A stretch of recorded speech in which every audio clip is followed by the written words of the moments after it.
Was looking for some comedy work. Ran into our guest of last week, Kevin Korn, who has Hardcore Entertainment, and he let me know how he got arrested for DUI, and how they after he was arrested, they took away his medical marijuana card. And I said, you know what? That subject matter sounds really interesting. Can you come on the show and talk about it? Well, it just so happens that Devin Monahan, who's also a comedian that we featured last week, will all be performing down for Hardcore Comedy on the 1st of this month. Devin happens to be a stand-up comedian, also a writer, and his brother, which is Brendan Monahan, he freelances for the Oregonian. And last week, that very day, he wrote an article in the Oregonian opposing Measure M, and he has some pretty interesting reasons why he feels that it shouldn't be legal, which I like to have that aspect explored. Brendan also does a radio show at Portland, Oregon State University at kpsu.org, and his show is called Right Jab. It covers politics, sports, and news from a conservative perspective. So he's going to be coming on here later on in the hour. Also, we have Devin Monahan, who is his brother, who is a stand-up comedian, and he also wrote a little book, a little pamphlet of short stories, and just kind of, I guess, basically short stories, and it's called Unmentionables. I want to read a little bit about Devin right now, which he puts on the back of his publication, which, by the way, he publishes himself. Devin Monahan is a 23-year-old writer, comedian, and entrepreneur. After attending University of Nebraska and Oregon University, Devin now studies at the Stanford of the West, that is Portland College community. Devin hopes that any copies of Unmentionables are passed among friends in a testament to the mortality of the publishing companies. I love that. Devin can be contacted via his Facebook under his current name, or his email at devinmonahan@gmail.com. His Twitter is Snarfler, but Facebook is the best way to follow him. Devin has voluptuous red locks, and if seen in real life, Devin, I put my glasses back on. I just went blind. The red locks part kind of got me, you know. Devin has gorgeous red locks, and that's why he's on the show, actually, is the hair. Devin has voluptuous red locks, and if seen in real life, Devin implores reader to avert eye contact. So I have to make sure that when I'm interviewing him that I don't look at him in the eye, because God knows what might happen, His comedy has 420 hits on YouTube, so please, eyes down. Also, a problem is nothing but an opportunity in disguise, so go forth and proclaim good news. So I'm really excited to have Devin come up here on the show later. There's been famous brothers throughout history. We've had Cain and Abel, George and Jeb, and Joel and Ethan Cohen, and now today, later on, we're going to have the Monahan brothers. But right now, we'll be right back, because first up, we have DJ Kuti calling in with the Compassion Flower Report.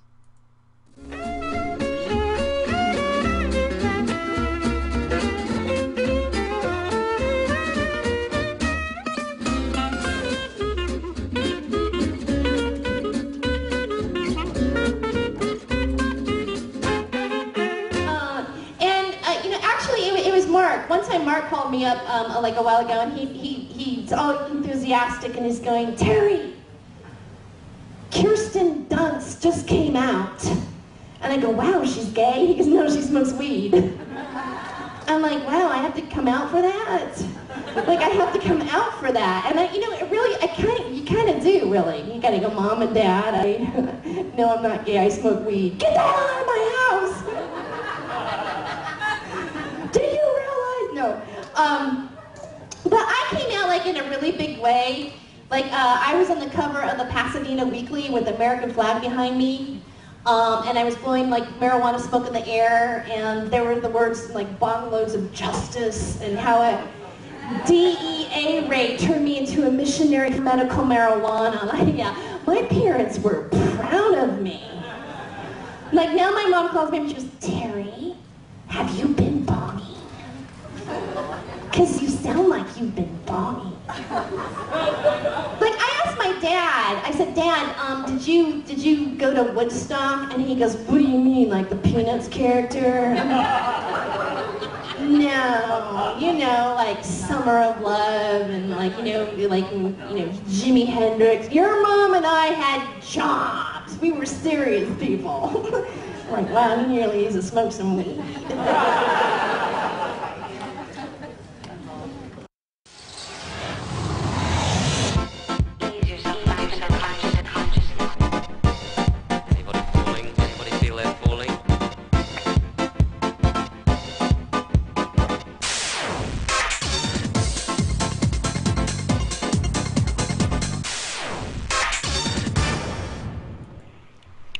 And we're back. Thank you for staying with us. We have online right now DJ down in Los Angeles, California. Actually, I believe she's probably in Hollywood right now. And with us, calling in for the Compassion Flower Report. How are you today, DJ?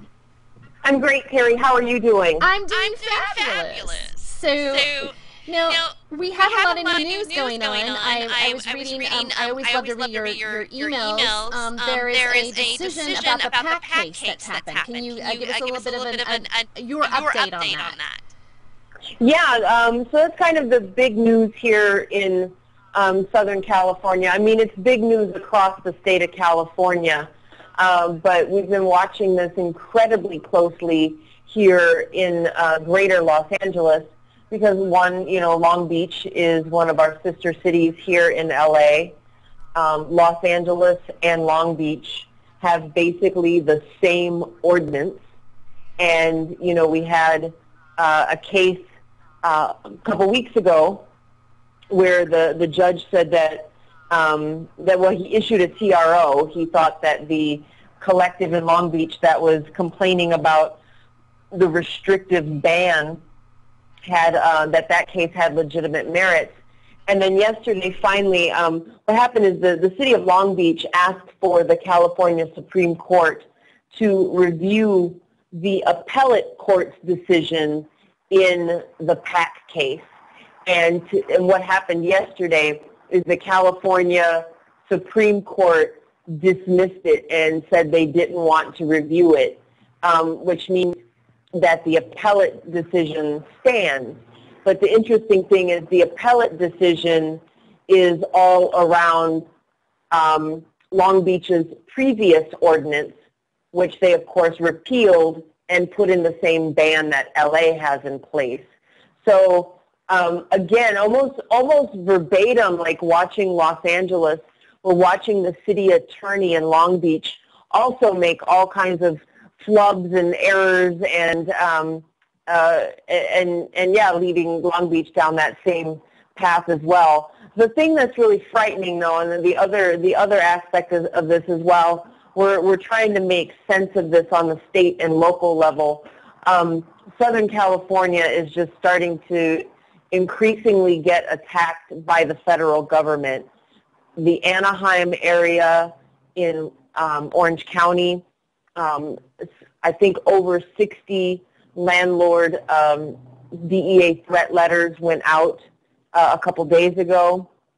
And also this week, Council Member Bernard Parks of the Los Angeles City Council passed a resolution, put forth a resolution asking for support to getting the local DA as well as the DEA involved in shutting down the dispensaries in Los Angeles.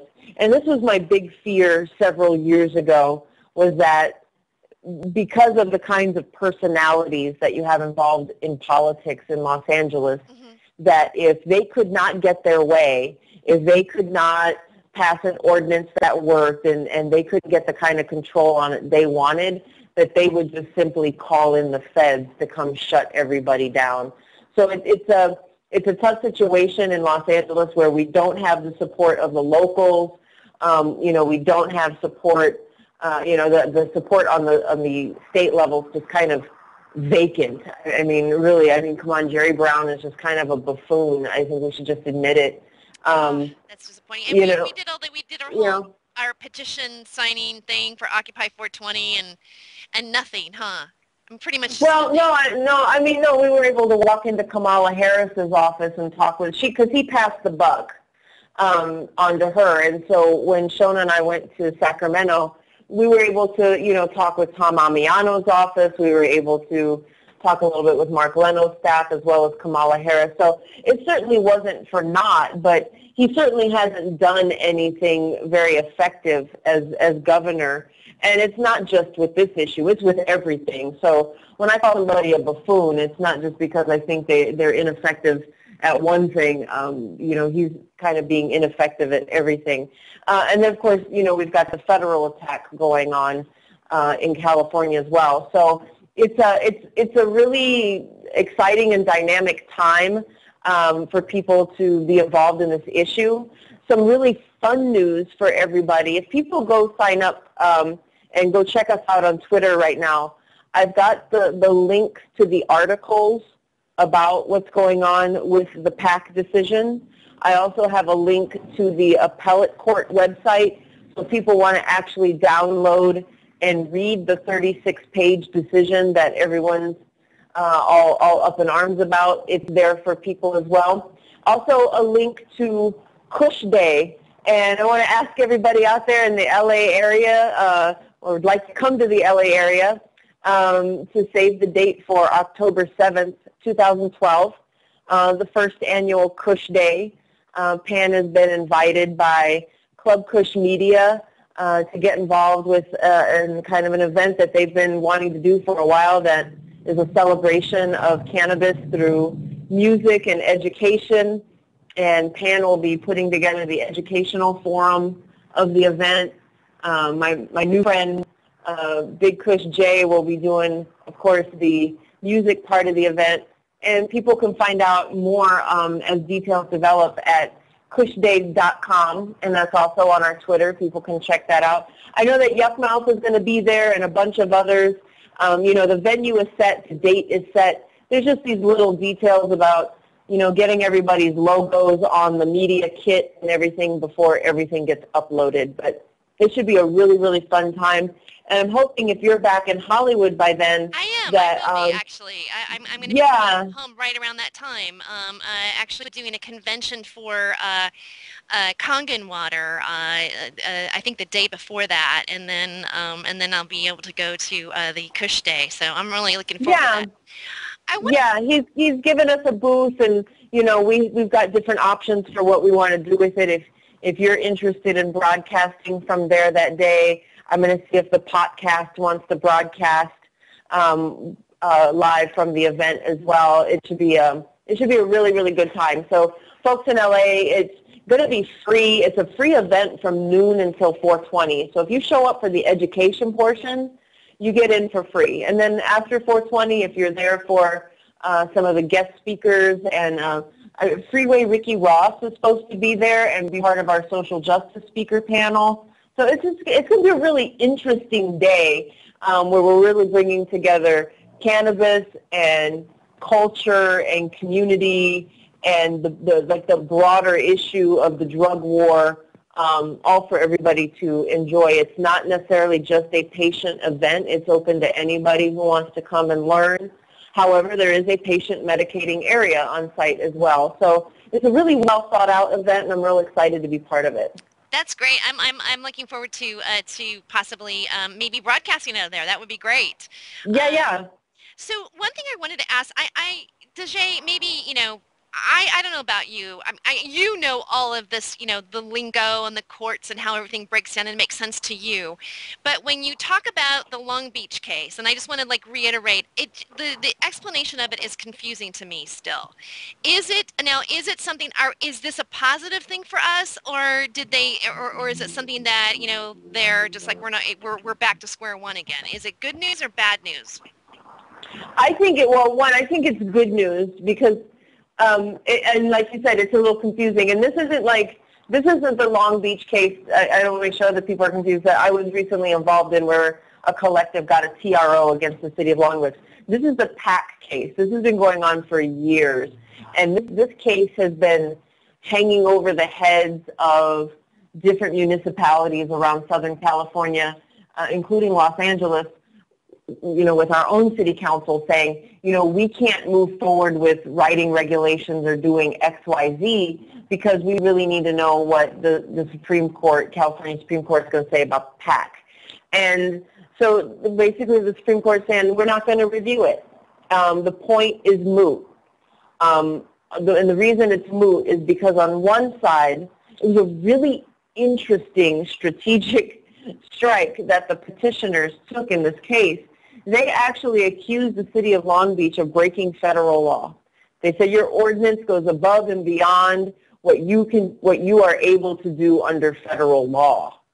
And it really rattled the city of Long Beach.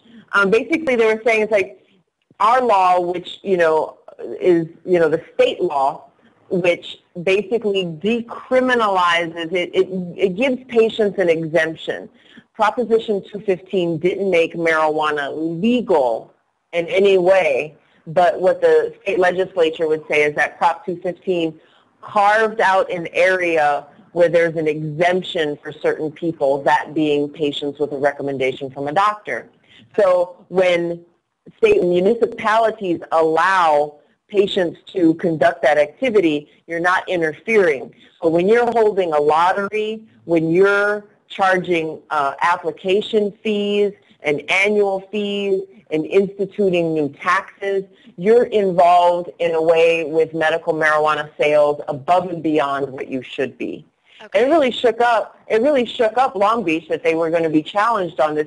And everybody else in the medical marijuana community, I know me at first was like, wow, what is their lawyer thinking? But weed,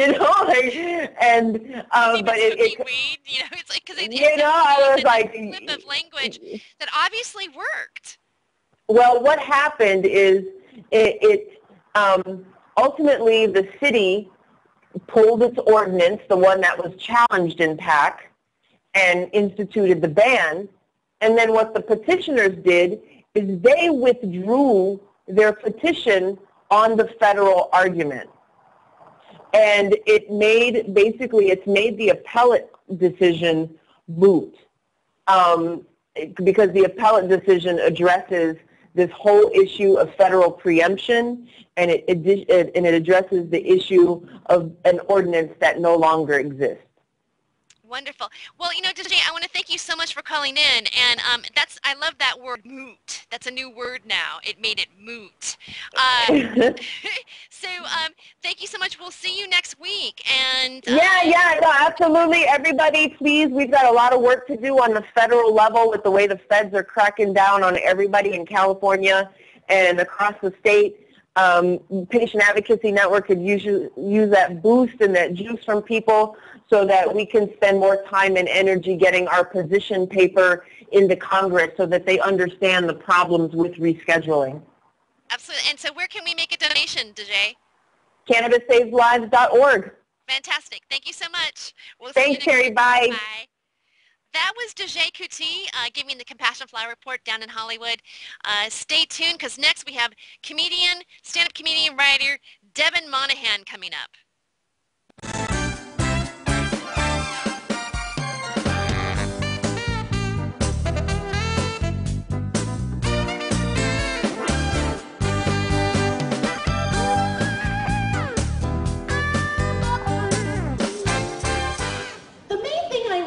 Most about the plant is that it makes paper, fiber, fuel, energy. We can run our cars on it. We can eat from it. And you know what? California, believe it or not, is about to legalize industrial hemp. We might actually get this on the ballot, which means there's jobs for us. And we could maybe actually not have a patent seed like Monsanto anymore. We can actually eat a real seed again. So anyway, but there is hope. But one thing is that with smoking marijuana, don't you think you're brilliant when you do it? But there is that element. Sometimes I think maybe it's a little bit out of hand, it's when a sign says no U-turn? What if it meant no U-turn?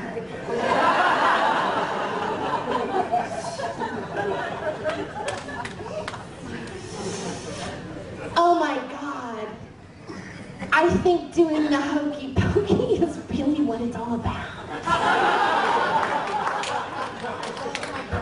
right arm in, you put your left arm in, and you shake it all about. You get that? I know why God gave women yeast infections. So they'll know what it's like to live with an irritating cunt.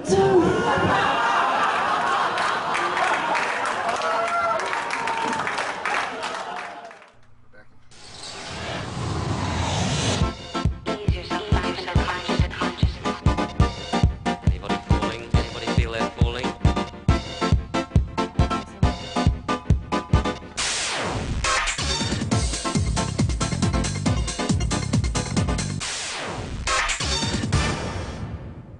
All right, we are back, and I want to introduce my guest, Devin Monahan, to the show. How are you? I'm well. Thank you for having me. Great, thanks. I'm really happy to meet you. I think you're very talented. And, Go no, on. it's true. I mean, I read your short stories. Uh-huh. I read them, and I actually. I was kind of in a hurry today. I'm like, okay, I need to know, do Yeah. research, right? And I thought, oh, well, maybe I'll just like read a few and get a gist. And I was so engrossed that I couldn't put it down. You're really a really prolific writer. I mean, I love your just the humor that's in it. The humor, the edginess to it. It's intelligent. And I also enjoyed the characters that you created in your short story. I have a question to ask, though. Specifically, the story about gold. Gold, yes. Is that semi autobiographical at all? No, it's not. It's actually the first real story that I sat down and wrote that I was proud of. It came from about 3 years ago when I was at the University of Nebraska, and it's the story that I'm most proud of. So it's really gratifying to hear that people like it and understand it. Yeah. I thought I really got into the characters, and especially the father, the way he unfolded. You're like, okay, you give a little bit of a setup through the mom, and then you kind of see you see the way you wrote, where you see his it's through the eyes of the younger brother. Basically is the main storyteller through his world. Yeah. But you just kind of see his character kind of digress to where oh, now he's drinking, now he has his flask, the inappropriate things that he says during the baseball game. What I really liked was the flip of this. I for some reason I thought that of a kid as being you, but however, as you were writing through that child that you created, I loved how in the end he said, well, I'd love to have one of those Viking hats, and then I'd like to have one for my friend, but then he'd have to give it back to me eventually, which kind of like seemed that he still had a bit of the mentality of his father. Is that how you meant that circle to fall, or is this all kind of sounds strange to anyone watching it randomly, but if they read my stories, and I sell these for about $2, and payment options are available. And they'll be worth thousands after I'm assassinated, so, yeah. But I have a friend that told me, because if somebody's not trying to kill you, you're not being effective in the world. Well, I don't know if that's a dark way of actually like saying something, but if I'm assassinated, it means I'm famous. No. So I was like, don't put that cloud on yourself. That's not necessary. So when did you start doing stand-up? March 4th, 2009, but I've been doing it consistently for about 1.5 years now. And it's such a fascinating form of art in that there's no art form or sport that relies more on the audience. And so when I go up there, it's about connecting with the audience, but also making them think and laugh. And I'm so lucky to be doing it right here, right now in Portland, because we have a expanding comedy scene, and we always punch above our weight artistically. And so I try to get out. Recently, the past 3 months, I've been doing it about every other night, and just trying to get better at it. But you learn so much each time.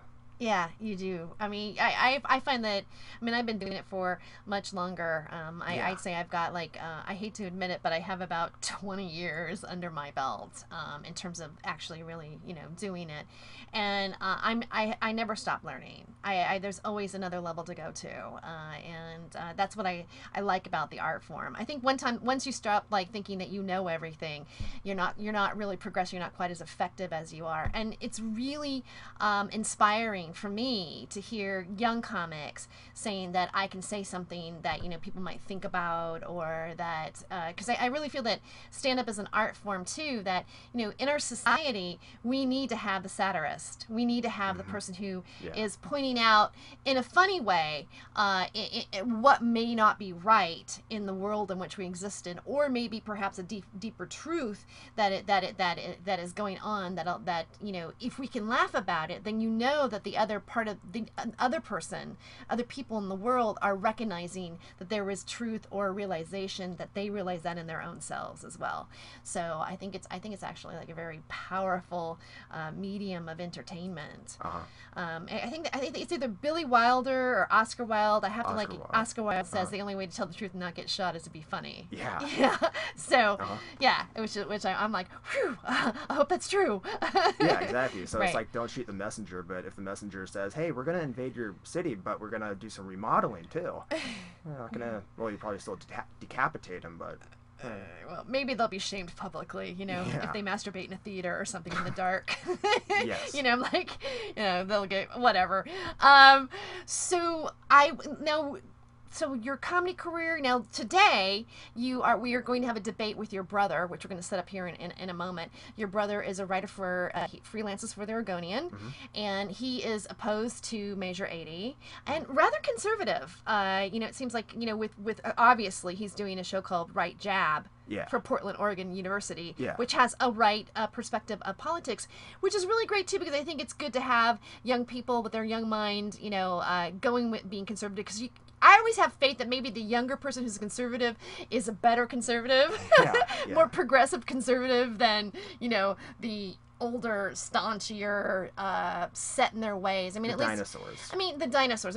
Your brother probably is not, against abortion rights or gay marriage or any of those kind of things. I don't know. I haven't talked to him personally.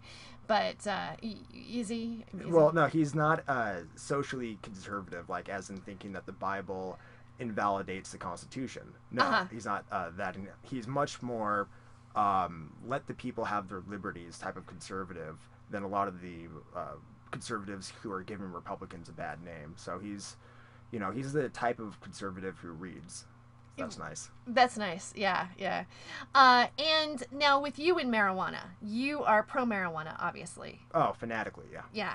And when did you start smoking? Oh boy, this is, if I make it big, people are gonna come back to this interview like, oh, But okay, so I started in high school. When you make it big. Yeah, I started in high school. The first full year I did it was my junior year in high school. My grades had never been better, and which is funny because they gave me Ritalin at third grade. My teachers and doctors and parents forced that on me. But if they had just because I was impulsive, and they tried to fix that with stimulants, but if they had just given me like a weed cookie, like half of one, come on, I would have sat down. But I started in high school. I've kept doing it, and sometimes it's for pleasure. Other times it's one of the best cures to writer's block. Yes. And so I don't just use it recreationally, though it is always fun most of the time, but then I use it professionally too. I do too. I do the same thing. And also there are times where I use it to meditate or just to get centered as well. And I use it for a variety of some ailments that I suffer from. Well, I use it medicinally to cure hangovers. And then also, like today, I got into it with someone on my Facebook about it, that this liberal guy who I thought would support legalizing it, but he didn't. And I was being an asshole to him. And then I left, smoked, and reflected on myself and my actions, and then apologized to him for being really aggressive. And so for me, it cures asshole. I agree. I've had those moments where I have smoked some and then reflected on my actions and went, wait a second, there's another way for me to look at this. Again, I always say it's something where it helps you shift your perspective on something. For me, it takes me out of that emotional zone to where I'm kind of going, I'm up here now, and I guess maybe your higher self. Well, it's like if you want to feel right, drink. You're going to feel right. But if you want to feel honest or truthful, for me, it helps to smoke and kind of clear away the gunk from my soul. Oh, that's nice. I like that. Well, on that note, we are going to take a look at Devin Monahan's comedy, and then we have a comedy clip here for you to watch. Oh, where was this performed at? This was performed at the Oak Grove Tavern, which we'll be at on September 1st at 9 o'clock. And it's a free show, so you will get your money's worth, or else a refund. But this was shot there during April, and so my comedy's progressed a lot since then, so it's kind of almost embarrassing to watch that, but I'm still kind of proud of it. Well, thank you. I'm glad that you put it in, because a lot of times I do the same thing. I'm like, oh, don't show that clip, but then, it's actually really good, so it's only like even the clips that we show right now, I go, oh yeah, I rewrote that part, but that's just for us, right? That's just part of the trade. That's just part of the trade. All right, well, let's take a look at Devin Monahan, and we'll be right back with Brendan, his brother, and Devin with the big debate.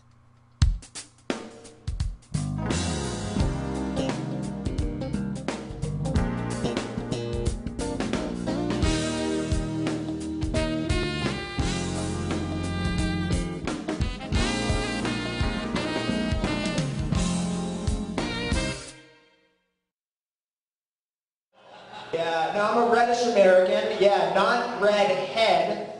That is not politically correct. And sure as hell not ginger. They have no souls. That's our word, not yours. You can't use it. You cannot call me a ginger. You can call me ginger, but not ginger. Okay, so to recap, ginger, bad. Ginger, good. So ginger, please. Come on. Ginger. So yeah. Thin ice. No, it's funny. Thank you. No, man, it's Lent. Again. Yeah, rumor has it Greg Oden will be giving up basketball for Lent. Oh, was that out of bounds? Was that out of bounds? Well, fuck it, I'll tell that to his face. What's he gonna do? Chase me? Oh, yeah, if there's anyone we should go back for, it's millionaire jocks. Yeah. Man, but it's Lent. This year for Lent, I'll be giving up sacrifice. I hope it's worth it. No, man, I'm giving up booze for Lent, alcohol. It was getting in the way of my studies, I started drinking when I, would do homework, and then I started drinking on tests, like my math test, my science test, my driving test. Don't drink during your driving test. You might really mess up your text messaging. That's what I did, man. But yeah, I don't think a bar is going to be the most supportive environment for my sobriety. It's like going to a church and telling them I'm giving up organized superstition for Lent.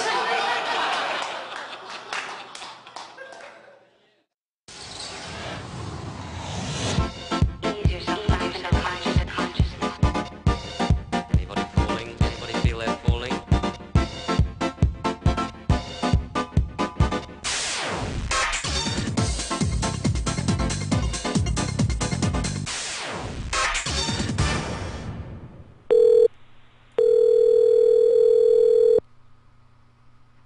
Hello? And we're back. Thank you for hanging in there with us. We were having a little bit of a Skype issue there, but I've got both brothers on the line here. I believe there's Devin, Brendan still coming in. Brendan, are you there? Please leave your message for... Okay. And then do I have Devin? Okay, Devin's not on. Okay, give us just one moment. We are having a little bit of a mishap here. Brendan, I'm going to call you right back again because Devin didn't pick up his phone. Okay. So we have this is like kind of like, how like new technology is. It's like we're doing a little bit of a MacGyver thing. But I want to give a shout out to our producer Rupert Declo because he's pretty ingenious with figuring this out. So we're going to call you right back one more time.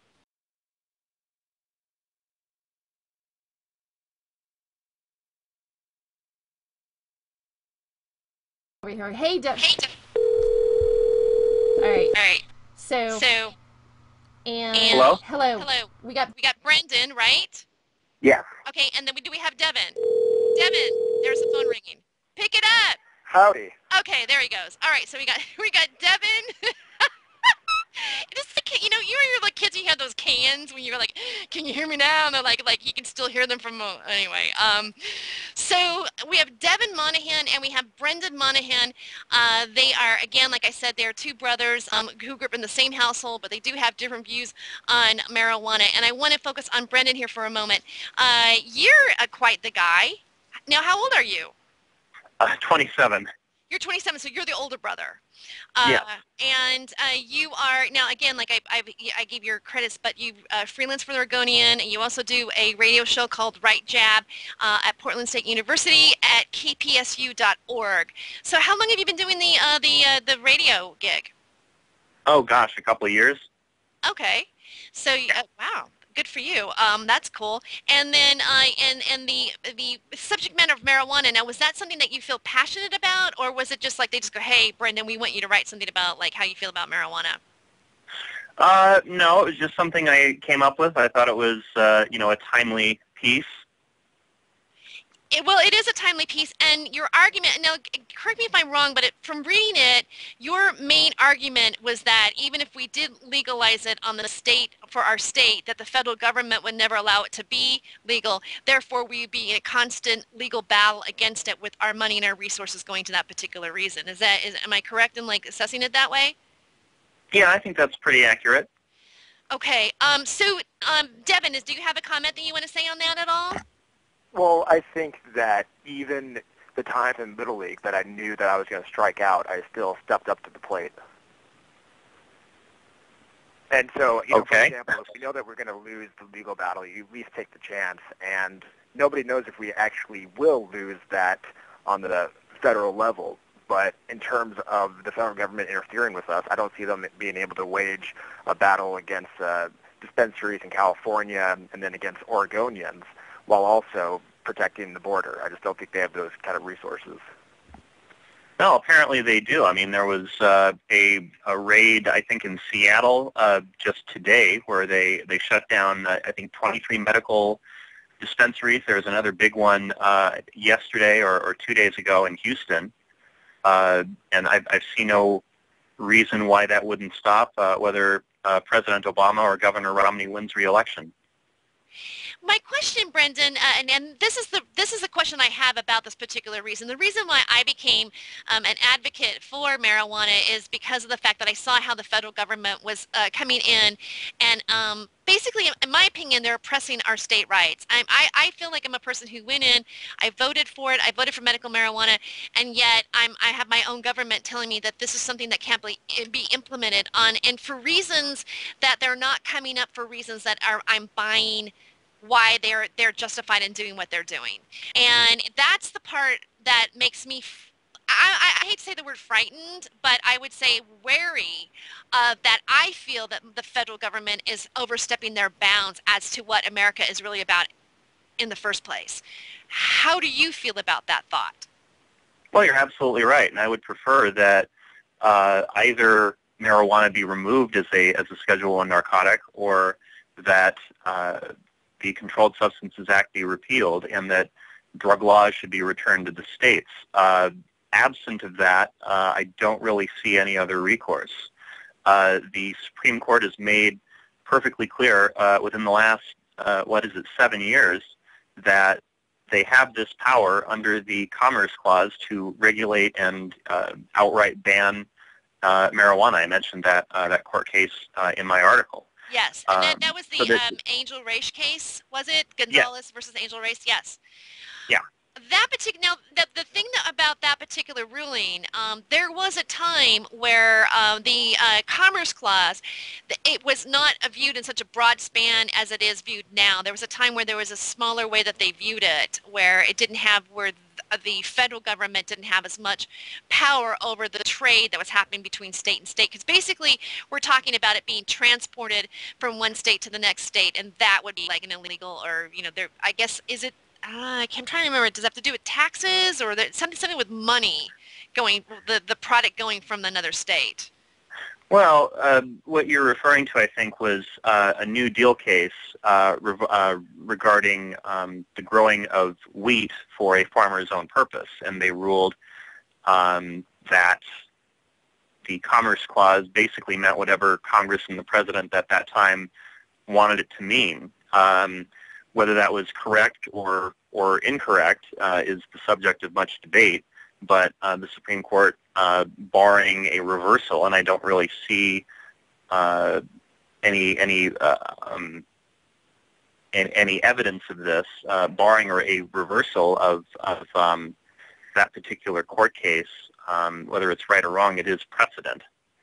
And again, I don't really see that happening, at least not in the judicial branch. I believe for activists, the best course of action would be to try to get Congress to overturn this on their own, although good luck convincing either President Obama or President Romney to sign it. The only other way that I can imagine is somewhat similar to how Prohibition was overturned, and get a bunch of your friends in different states to call a constitutional convention. Well, I mean,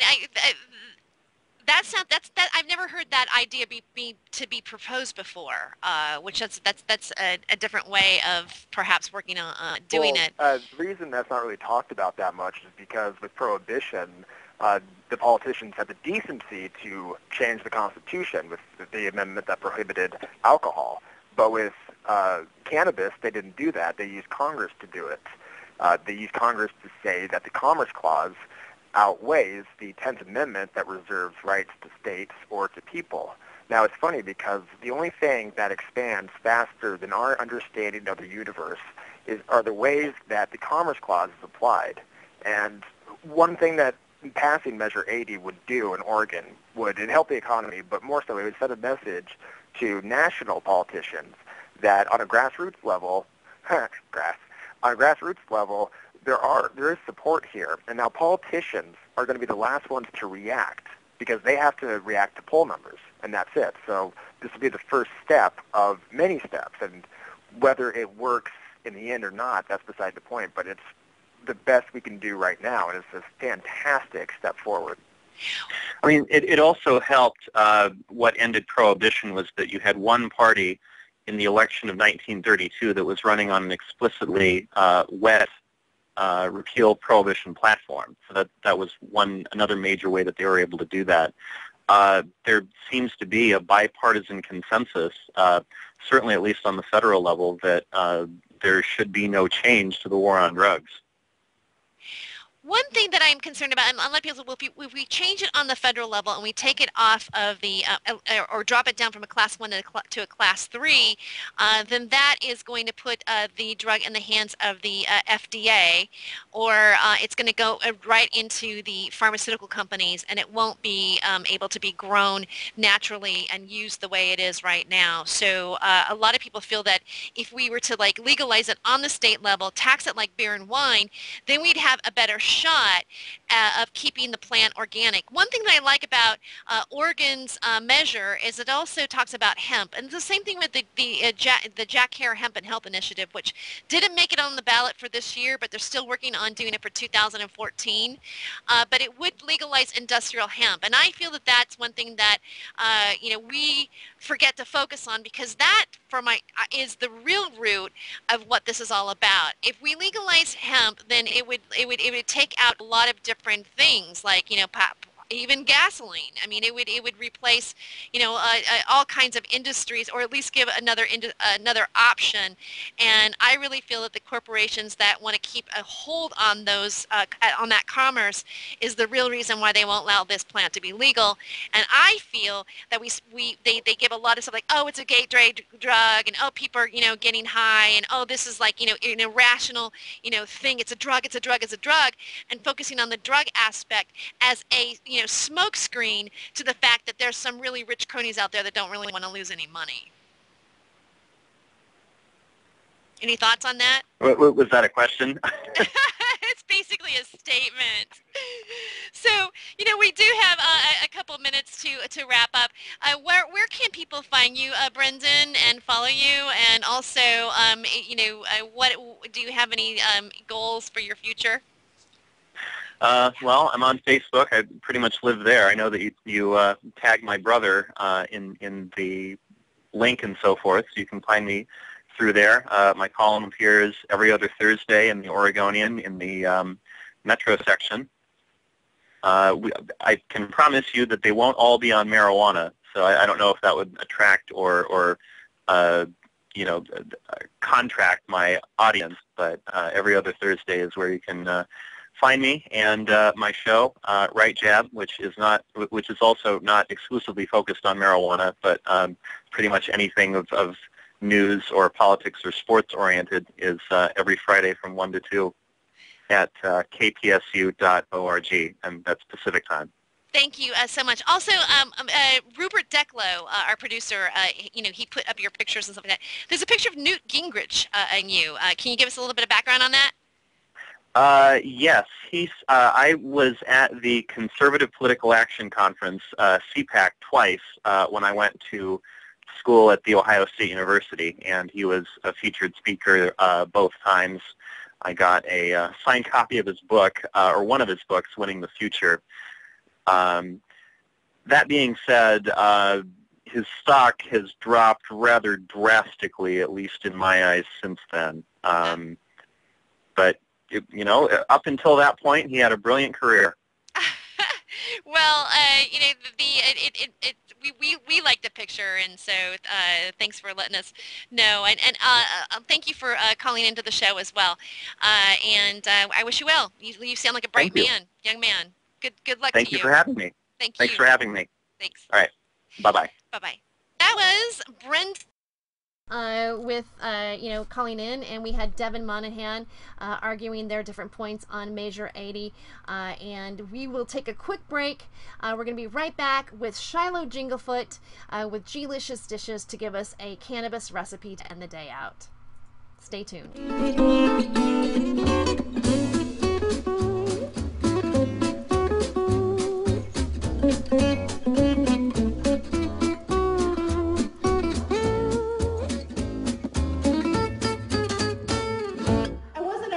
That time, which is really good, because it's not the first time I've actually really seen the feds before. I mean, they've I don't, has anybody seen the feds in the face at all? Probably not, because and you probably never really want to, because it's not funny. When you're smoking weed and the feds show up, it's a fucking buzzkill. Always.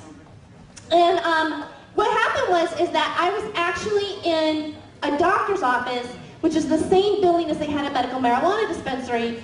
And all of a sudden I was there, and somebody goes, they go, it's a raid! It's a raid! And and they came up the stairs, and let me tell you something. When they don't just knock on the door like they did at the hotel, they just freaking go, and then it's it's like guns, boom, boom, boom, boom, boom, boom, boom, boom. It was like right here, and they were like just like this, boom, and you or me, and I totally freaked out, and I go, I'm just a comedian. I was the last comic standing, and I go, oh my god, I just did credits. I totally disgust myself. That's disgusting. And then all of a sudden this guy gets freaking thrown on the ground. He's hog-tied right down next to me, and I'm like, wow, that just ruined bondage for me forever. And then they just one guy handcuffed me, and he goes, well, where's your purse at? And I go, oh, it's over there. And no, over there, and he takes out my driver's license, and he goes, oh, is everything on here accurate? And I said, yes, except for the weight. I mean, you know how that is. I'm about 10 pounds off. We all lie, right? And they bring us into a room too, and they put us in this little horseshoe kind of thing, and then we're looking at the FBI, and they're looking at us, and then all of a sudden it's really quiet, and then somebody says, I'd like to have a drink of water. And the DEA says, well, if we give you water, we have to give everyone else here water. And then somebody else says, well, I'd like to have a drink of water. And then we're like, yeah, we want water, we want water. Give us water, we want it to be filtered too, fuckers. We care about our bodies, we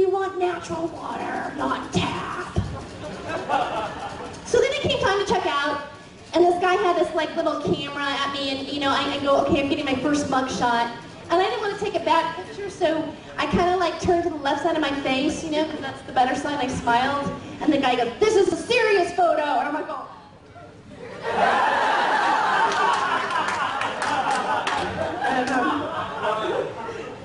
And then then they go, "Do you have any alias?" I'm like, "Yeah, I'm Terry Joyce on Facebook. You can friend request me." "We don't do Facebook." Like, the hell you don't, right? Liar. And so. But here's how silly it all is. This is how silly it all is.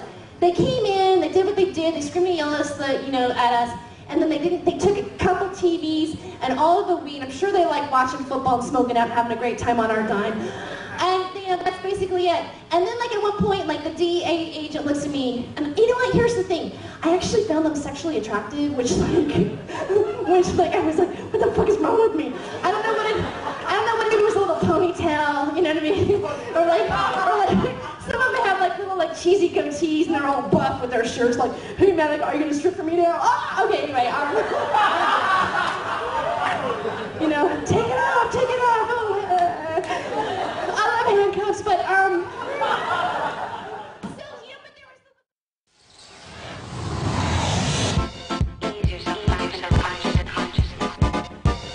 Anybody falling? Anybody feel they're falling?